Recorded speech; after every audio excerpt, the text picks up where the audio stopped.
Hello everyone, welcome back to my channel. అందరు ఎలా ఉన్నారు friends? I hope all are doing good.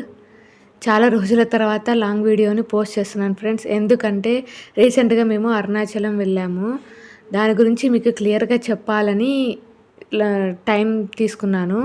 ఎందుకంటే కొన్ని మేము తెలిసి కూడా చూడడానికి టైం లేకుండా ఉండింది. కొన్ని ప్లేసెస్ మాకు తెలియవు. అందుకు నాకు తెలిసిన విషయాలు మీకు కొన్ని షేర్ చేస్తాను. దీనిలో ఏమన్నా తప్పుగా ఉంటే ఏమనుకోవద్దండి. ఏదైనా ఉంటే కామెంట్ చేయండి, ఇలా ఇలా అని చెప్పి. నాకు తెలిసినంత వరకు నేను షేర్ చేస్తాను. మేము కాచిగూడ నుంచి మురుడేశ్వర్కి బుక్ చేసుకున్నాము వయా కర్నూలు. మేము కర్నూలు ఎక్కామండి. ఫ్రైడే 9:30కి కర్నూలుకి వచ్చింది. ఈవినింగ్ 7:30కి మనకి కాట్పాడి జంక్షన్లో డ్రాప్ చేసేసింది. మనకి డైరెక్ట్ అరుణాచలం కూడా ఉంటాయండి, కానీ ఎక్కువ మనకి ట్రైన్స్ అనేది ఉండవు, అవైలబిలిటీలో ఉండవు. ఆల్మోస్ట్ ఎక్కువ శాతం మనకి కాట్పాడి జంక్షన్ కానీ వేలూరు కానీ అక్కడ రైల్వేస్ అనేది ఎక్కువగా ఉంటాయి. మేము కాట్పాడి జంక్షన్లో దిగి అక్కడ నుంచి మళ్ళీ బస్ స్టాండ్కు ఆటోలో వెళ్ళాము. బస్ స్టాండ్ నుంచి మళ్ళీ మనకి అరుణాచలంకి ఒక 2 అవర్స్ అలా పడుతుంది.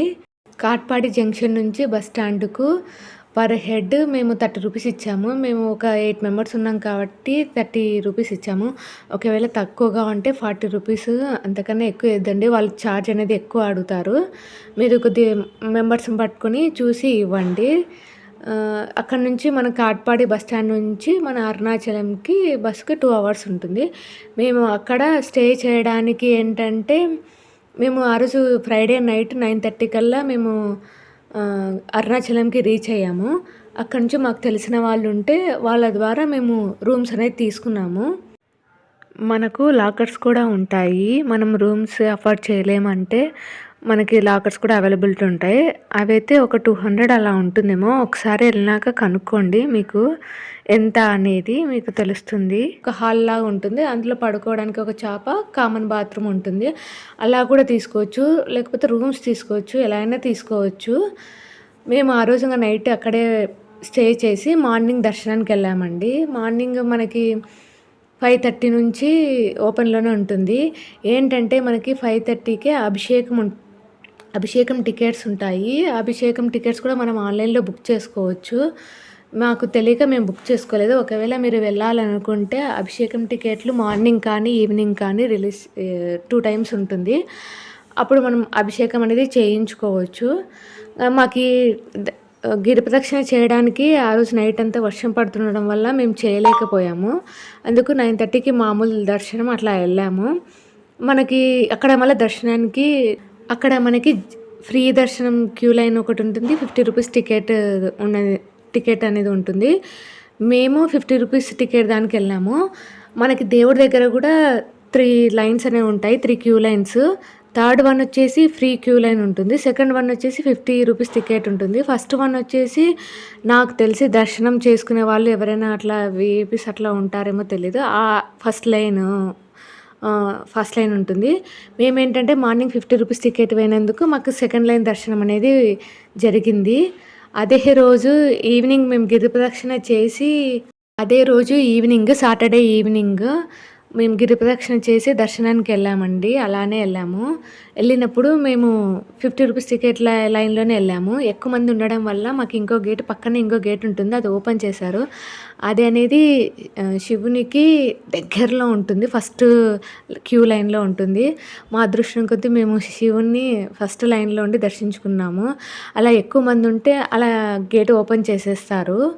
మనకి అక్కడ ఫెసిలిటీని బట్టి వాళ్ళు ఓపెన్ చేసి పంపించేస్తున్నారు, ఎక్కువ మందిని పెట్టుకోకుండా. ఇది అండి మనకి. ఇప్పుడు మనము గిరి ప్రదక్షిణ గురించి చెప్తాను. గిరి ప్రదక్షిణ అనేది మనం అంటారు కదా, ఫస్ట్ గోపురం దగ్గర నుంచి మనం స్టార్ట్ చేయాలని చెప్పి. మనము గోపురం నుంచి స్టార్ట్ చేయాలి, కరెక్టే అండి. కానీ లోపల మనకి మొత్తం 9 గోపురాలు ఉంటాయి, 9 గోపురాలు ఉంటుంది. ఫ్రంట్ మనకి 3 ఉంటాయి అన్నమాట. రాజగోపురము, అలాగే బల్లాల గోపురము, నెక్స్ట్ ఇది కిలి గోపురం అనేది ఉంటుంది. మనకి రెండో గోపురం తర్వాత మనకి బ్రహ్మతీర్థం ఉంటుంది. రెండో గోపురం దాటగానే బల్లాల గోపురం దాటగానే మనకి లెఫ్ట్ సైడ్ అనేది ఒక బ్రహ్మతీర్థం అనేది ఉంటుంది.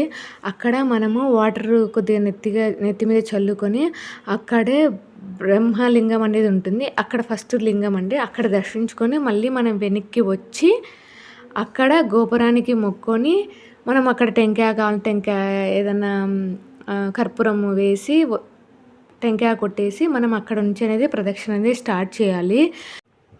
ఒకవేళ కనుక మనము ఎర్లీ మార్నింగ్ 3కి అట్లా మనం గిరి ప్రదక్షిణ స్టార్ట్ చేసేటప్పుడు టెంపుల్ అనేది క్లోజ్లో ఉంటుంది కదా, అప్పుడు మీరు బయట నుంచే దర్శనం చేసుకొని ఇంద్రలింగానికి గిరి ప్రదక్షిణ అనేది స్టార్ట్ చేసుకోవచ్చు. ఎందుకంటే గుడి క్లోజ్ చేయడం వల్ల మనం బ్రహ్మలింగం అనేది దర్శించుకోలేము. అందుకు బయట నుంచే మనం దర్శనం చేసుకొని గిరి ప్రదక్షిణ అనేది స్టార్ట్ చేసుకోవచ్చు. గిరి ప్రదక్షిణ చేయడానికి మనకి మార్నింగ్ అయితే బాగుంటుందండి. వెదర్ కూడా చల్లగా ఉంటుంది. మనకి ఆఫ్టర్నూన్ అయితే ఆ వేడికి కాళ్ళు అనేది బాగా కాలుతాయండి. మీరు చూసుకునే టైమింగ్స్ని బట్టి గిరి ప్రదక్షిణ అనేది మొదలు పెట్టుకోండి. ఇంకొక విషయము, గిరి ప్రదక్షిణ అనేది ఏ రోజు చేస్తే మీకు ఎలా ఫలితం ఉంటుందనేది నేను ఇచ్చాను ఇక్కడ. మీరు వీలుని చూసుకొని ఏ రోజు వీలైతే ఆ రోజు గిరి ప్రదక్షిణ అనేది చేయొచ్చు. ఇక్కడ మనకి గిరి ప్రదక్షిణ చుట్టూ మనకి అష్టలింగాలు ఉంటాయి. ఇక్కడ మీకు చూపిస్తున్నాను కదా ఫోటో. ఆ అష్టలింగాలతో ఇంకొకటి యాడ్ అవుతాయండి. చంద్రలింగము, సూర్యలింగం అనేది ఉంటాయి. ఫస్ట్ మనకి ఇంద్రలింగం స్టార్ట్ అవుతుందండి. ఇంద్రలింగంని దర్శించుకున్నాక నెక్స్ట్ మనకి అగ్నిలింగము. అగ్నిలింగం తర్వాత మనకు ఒకటి కాళికామాత టెంపుల్ అనేది వస్తుంది. మనకి అక్కడ ఏంటంటే మనకి డే టైం అయితే అక్కడ మనకి హిజ్రాసు దిష్టి తీసేస్తారు. అలా వాళ్ళు లేకపోతే మనమైనా కానీ దిష్టి తీసుకోవచ్చు. ఎలా అంటే మనకి అక్కడ లెమన్ తీసుకొని మన తల చుట్టూ 3 టైమ్స్ తిప్పి ఒకటి త్రిశూలానికి గుచ్చాలి, ఇంకొకటి తల చుట్టూ 3 టైమ్స్ చుట్టి మనము కాలికి కింద వేసి తొక్కేసేయాలి. అలా చేయాలండి. అలా చేస్తే మనకున్న దిష్టి దోషాలన్నీ పోతాయి అంటారు. అక్కడ ఖచ్చితంగా మాత్రం కాళికామాత దగ్గర మాత్రం అలా చేయండి. మేము మిస్ అయ్యాము అది, అందుకు మీకు చెప్తున్నాను.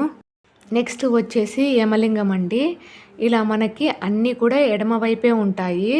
నైరుతి లింగము, అలా మనకి 1 by 1 అష్టలింగాలు అనేది ఉంటాయి. ఒక్కసారి మీరు గిరి ప్రదక్షిణ చేసేటప్పుడు ఎంత టైము పెట్టుకొని వెళ్తే అంత మంచిది. ఎందుకంటే మీకు అక్కడ మామూలుగా 5 hours అంటారు గిరి ప్రదక్షిణ అనేది, కానీ మనకి ఇంకా చూడాల్సినటివి మనకి ఇంకా ఉంటాయి. అందుకు మీరు ఎంత వీలైతే ఒక 5 hours అంటే మీరు 7 hours ముందెళ్ళినా కూడా మీకు ఏం కాదు. టైం అనేది చాలా సేవ్ అవుతాయి. మనకి ఇక్కడ చూపిస్తున్నారు కదా కుబేరలింగము. ఇక్కడ మనకి గుళ్ళన్నీ లింగాలన్నీ మనకి ఎడమవైపే ఉంటాయి. కుబేరలింగం తర్వాత మనకి కుడివైపున ఇదుక్కు పిల్లయ్యారు అనే గుడి ఉంటుంది. అక్కడ ఏంటంటే మోక్ష మార్గం అనేది అంటారు మనము తెలుగులో. మనకి గంట టైం పట్టొచ్చు, గంటన్నర టైం పట్టొచ్చు. అందుకే మీరు ఎంత టైం తీసుకొని వస్తే మీరు అంత ప్రశాంతంగా అంత బాగా చూడగలరు. మనకి ఇక్కడ మోక్ష మార్గంలో వెళ్తే మనకి ఏదైనా హెల్త్ ఇష్యూస్ కానీ ఏమన్నా ఉంటే పోతాయి అంటారు. నెక్స్ట్ వచ్చేసి మనం దానికి ముందుకు వచ్చాక మనకి కుడి సైడే రైట్ సైడే మనకి అర్ధనారీశ్వరుడి గుడి అని ఉంటుంది టెంపుల్. అది కూడా దర్శించుకోండి. లాస్ట్కు మనకి ఈశాన్య లింగం వచ్చేస్తుంది. మనకు వెళ్ళే దారిలో ఇలా గ్రీనరీ అనేది సూపర్గా ఉంటుంది. మన ట్రైన్ జర్నీ కావచ్చు, లేకపోతే గిరి ప్రదక్షిణ చేసే సమయం కావచ్చు, మనకి చుట్టూ బాగా కొండలు బాగుంటాయి. చూసారు కదా, నెమళ్ళు, జింకలు అలా ఎన్నో ఉంటాయి. మనకి గిరి ప్రదక్షిణ చేసే దారిలో కూడా మనకి వాష్రూమ్స్ కానీ, ఫుడ్ కానీ, వాటర్ కానీ ఎలాంటి ఇబ్బంది అనేది ఉండదు. మనం ప్రశాంతంగా చేసుకోవచ్చు గిరి ప్రదక్షిణ అనేది. మనకి అక్కడ కాళ్ళు నొప్పులుగా ఉంటే మసాజ్ కూడా చేయించుకోవచ్చు. 5 minutesకి 30 rupees అలా పెట్టారు. అలాగే వెళ్ళే దారిలో కూడా మనకి ఆయిల్స్ అనేది కూడా ఇస్తారు. మనకి మోకాళ్ళ నొప్పులు ఏదైనా ఉన్నా కానీ, అరకాళ్ళలో ఏమన్నా నొప్పి ఉన్నా కానీ మనకు ఆయిల్ అనేది కూడా అవైలబిలిటీలో ఉంటుంది. మనకి గిరి ప్రదక్షిణ చేసే సమయంలో మనకి ఏం ప్రాబ్లం ఉండదండి. ఏమంటే కొద్దిగా మనం టైం చూసుకొని వెళ్ళడమే. దారిలో చూసారు కదా, ఇలా ఎన్నో ఉంటాయి. మనకి జింకలు కూడా ఉంటాయి. మేమేంటంటే వీడియో చాలా తక్కువ తీశాను. ఆ తీసిన వీడియోలోనే మీకు ఇన్ఫర్మేషన్ ఇవ్వడానికి ట్రై చేస్తున్నాను. మొత్తము. మీరేమనుకోవద్దండి, ఎందుకు ఇంతసేపు పెట్టింది వీడియో అని అనుకోవద్దండి.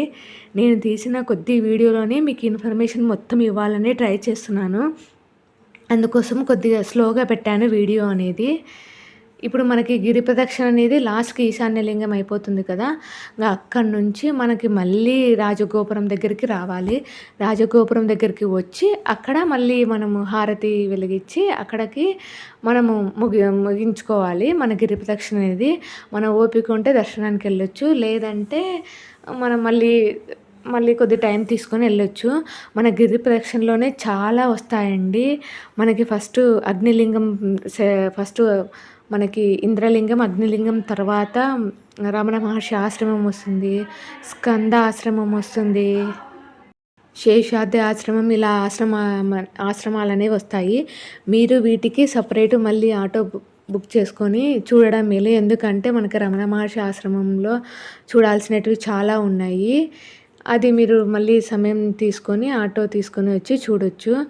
అలా గిరి ప్రదక్షిణ పూర్తి చేసుకున్న తర్వాత మనకి టైం ఉంటే, ఓపిక ఉంటే లోపలికెళ్ళి దర్శనం చేసుకోవచ్చు. లేదంటే మళ్ళీ వచ్చి దర్శించుకోవచ్చు. మనం మెయిన్ టెంపుల్ని దర్శించుకునే ముందు ఇద్దరు దేవుళ్ళని దర్శించుకోవాలంటారు. వాళ్ళు ఎవరంటే జంట గణపతులు, భూతనారాయణ స్వామి టెంపుల్ అండి. ఈ 2 టెంపుల్స్ని దర్శించుకున్న తర్వాతనే మనము మెయిన్ టెంపుల్ దర్శనం అనేది చేసుకోవాలంటారు. ఈ 2 టెంపుల్స్ కూడా మనకి గిరి ప్రదక్షిణ లాస్ట్‌లో చివరికి మన రాజగోపురం దగ్గరికి వచ్చే దగ్గర దారిలోనే ఉంటాయి ఈ 2 గుళ్ళు కూడా. మనం ఒకవేళ అక్కడ దర్శించుకుంటే మళ్ళీ దర్శించుకోవాల్సిన అవసరం లేదు. ఒకవేళ అక్కడ దర్శించుకోలేకపోతే ఆ ఇద్దరు దర్శించుకోండి. అలా ఇద్దరిని జంట గణపతుల టెంపుల్ని, అలానే భూతనారాయణ స్వామి టెంపుల్ని దర్శించుకున్న తర్వాత మనం మెయిన్ టెంపుల్ వెళ్తాము. ఇక్కడ మెయిన్ టెంపుల్ రాజగోపురం స్టార్టింగ్ అండి. రాజగోపురం దాటిన తర్వాతనే మనకి లెఫ్ట్ సైడు మనకి శక్తి గణపతి అనేది ఉంటారు. ఆయనను దర్శించుకోండి. అలాగే ముందుకెళ్తే మనకి కుమారస్వామి, స్తంభోద్భవ కుమారస్వామి అని ఉంటారు. ఆయనను దర్శించుకోండి. మనకి నేను చెప్పేది ఇక లెఫ్ట్ సైడ్ ఉంటారండి. ఇప్పుడు శక్తి గణపతి కానీ, మనకు స్తంభోద్భవ కుమారస్వామి కానీ మనకనేది లెఫ్ట్ సైడ్ ఉంటారు. అలా ముందుకెళ్తే మనకి పక్కనే మనకి కాశీ గంగా తీర్థం అనేది ఉంటుంది. అక్కడ నీళ్ళు చల్లుకోండి. అలాగే ముందుకెళ్తే మనకి ఇక్కడ మళ్ళీ కుడివైపు అంటే రైట్ సైడు మనకి అక్కడ 1000 స్తంభాల కాళ్ళ మండపం అని ఉంటుంది. 1000 కాళ్ళ మండపం అనేది ఉంటుంది. అక్కడ దర్శించుకున్న తర్వాత అక్కడ పక్కనే పాతాళలింగం స్వామి ఉంటాడు. కొద్ది లోపలికి ఉంటాడు. ఆయనను దర్శించుకోండి. అక్కడ మిడిల్లో మనకి పెద్ద నంది అనేది ఉంటుంది. ఇక్కడ మనకి చాలా మెయిన్ అండి నంది అనేది. ఇక్కడ నంది అభిషేకం కూడా మెయిన్ చెప్తానండి అది కూడా మీకు. అక్కడ నందిని దర్శించుకున్న తర్వాత కొద్ది ముందుకెళ్తే సెకండ్ గోపురంకి వెళ్ళే దారిలోనే మనకి కుడివైపున మనకి గోపుర సుబ్రహ్మణ్య స్వామి ఉంటారు. కుడివైపున ఉంటాడండి మనకి. అలాగే మనకి ఎడమ వైపున కూడా కళ్యాణ సుందరేశ్వర ఆలయం ఉంటుందండి. అక్కడికి వెళ్ళాక మనకి అక్కడ చూసాక మనకి సెకండ్ గోపురం బల్లాల గోపురం అనేది వస్తుంది. అక్కడ ముందుకెళ్తే మనకి మళ్ళీ లెఫ్ట్ సైడ్ అండి ఎడమ పక్కన మనకి కాలభైరవ స్వామి టెంపుల్ ఉంటుంది. అక్కడ దర్శించుకోండి. కాలభైరవ స్వామి టెంపుల్ పక్కనే మనకి చెప్పాను కదా బ్రహ్మతీర్థం అనేది ఉంటుంది. మనం బ్రహ్మతీర్థం అనేది వాటర్ అనేది మనం తల మీద చల్లుకొని అక్కడ బ్రహ్మలింగం ఉంటుంది. అక్కడ దర్శనం చేసుకోండి. వీళ్ళందరినీ దర్శించుకున్న తర్వాత అక్కడే మనకి సింధూరంతో పూసిన వినాయకుడు కూడా దర్శనం ఇస్తాడు. ఆయనను కూడా దర్శించుకోండి. ఇలా మనం అందరినీ నందిని కానీ, కుమారస్వామిని కానీ, సుబ్రహ్మణ్యేశ్వర స్వామి కానీ, కాలభైరవ స్వామిని కానీ, పాతాళలింగం కానీ, నందిని కానీ వీళ్ళందరినీ దర్శించుకున్నాక మనము క్యూ లైన్లో అనేది వెళ్ళొచ్చు. మనకి ఇక్కడ చెప్పాను కదా మనం వీళ్ళందరూ దర్శించుకున్నాక మనకి చాలామంది తెలియదండి డైరెక్ట్ క్యూ లైన్లోకి వెళ్తారు. మనము కొద్దిగా అక్కడ నిలబడి మనం వీళ్ళందరూ దర్శించుకొని మీరు అక్కడ నిదానంగా చూడండి. నేను చెప్పాను కదా దేవుళ్ళ పేర్లు, వారు దర్శించుకోండి. ఎందుకంటే నేను చెప్పినంత మాత్రాన మీకు అర్థం కాదు, కొద్ది కన్ఫ్యూజన్గానే ఉంటుంది. కొద్ది నిదానంగా ఎక్కడ సరౌండింగ్లో ఏమేమి ఉన్నాయి అనేది కొద్దిగా చూసుకొని మీరు దర్శించుకోండి. మనం క్యూ లైన్లు అనేది వెళ్ళొచ్చు. ఇంకొకటి చెప్పాను కదా మీకు ఇక్కడ మనకి చెప్పాను కదా ఫస్ట్ గోపురం తర్వాతనే రాజగోపురం తర్వాతనే పెద్ద నందీశ్వరుడు అనేది ఉంటారు అక్కడ. ఆ నందీశ్వరునికి మనకి ప్రదోష కాలంలో అభిషేకం అనేది చేస్తారు. ఆ అభిషేకం చూసిన వాళ్ళకి ఏ కష్టాలున్నా, ఏమున్నా పోతాయంటారు. అది మనకి ఎప్పుడు చేస్తారు, ఏం కథ అనేది కూడా మీకు చెప్తాను. ఇక్కడ ఏంటంటే మనకి నంది అభిషేకం అంటే ప్రదోష కాలంలో అంటే మనకు మంత్‌లో శుక్లపక్షంలో వచ్చే త్రయోదశి రోజు ఈవినింగు మనకి నందీశ్వర అభిషేకం చేస్తారు. అది ప్రదోష కాలంలో అంటే 6-7 శుక్లపక్షంలో వచ్చే త్రయోదశి ఈవినింగ్ 6-7 ప్రదోష కాలంలో నంది అభిషేకం చేస్తారు. ఇది మనం చూస్తే మనకున్న జాతక దోషాలు ఏదున్నా, ఏది పట్టి పీడిస్తున్నా అవన్నీ పోతాయంటారు.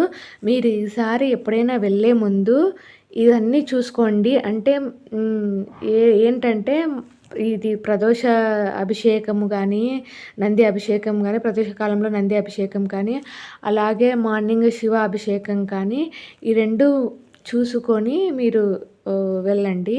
మేము త్రయోదశి రోజే వెళ్ళాం కానీ మాకి నంది అభిషేకం అనేది మిస్ అయ్యామండి.